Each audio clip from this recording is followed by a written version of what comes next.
പരിശുദ്ധമായ അറഫ ദിവസമാണ്. പടച്ചറബ് അവൻ്റെ അടിമകൾക്ക് ഒരുപാട് മഹത്വങ്ങൾ വാരിക്കോരി കൊടുക്കുന്ന പവിത്രമായ ദിവസം.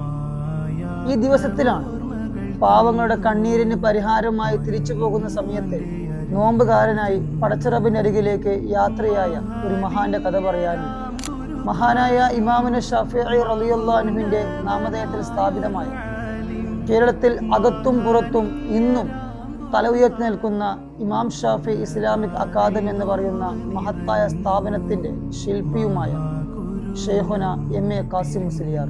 പല ആളുകളും പറയാറുണ്ട്, ഒരിക്കലും ഒരാളും ജീവിതത്തിൽ തുറന്ന പുസ്തകമായി മാറരുതെന്ന്. പക്ഷേ ഉസ്താദിൻ്റെ ജീവിതം അങ്ങനെയായിരുന്നു. തൻ്റെ മുമ്പിലോട്ട് പരാതികളും പരിഭവങ്ങളും സങ്കടങ്ങളും ബുദ്ധിമുട്ടുകളും പറയാൻ വേണ്ടി വരുന്നവരെ ഒരിക്കലും ഉസ്താദ് വെറുതെയാക്കുമായിരുന്നില്ല.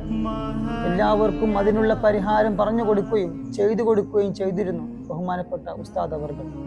ശത്രുക്കളോട് പോലും സ്നേഹത്തോടു കൂടി പെരുമാറിയ ജീവിതമായിരുന്നു ഉസ്താദിൻ്റേത്. തൻ്റെ അരികിലേക്ക് പഠിക്കാൻ വേണ്ടി വരുന്നവരെ സ്വന്തം മക്കളായി കാണുകയും അവരെ സ്നേഹിക്കുകയും ചെയ്തിരുന്നു ബഹുമാനപ്പെട്ട ഉസ്താദ് അവർകൾ. അത്രക്കും സുന്ദരമായിരുന്നു ഉസ്താദിൻ്റെ ജീവിതം. അതിനേക്കാളും മനോഹരമായിരുന്നു ഉസ്താദിൻ്റെ മരണം. പടച്ചറബ് സുരലോക സ്വർഗം നൽകി അനുഗ്രഹിക്കട്ടെ. ആമീൻ.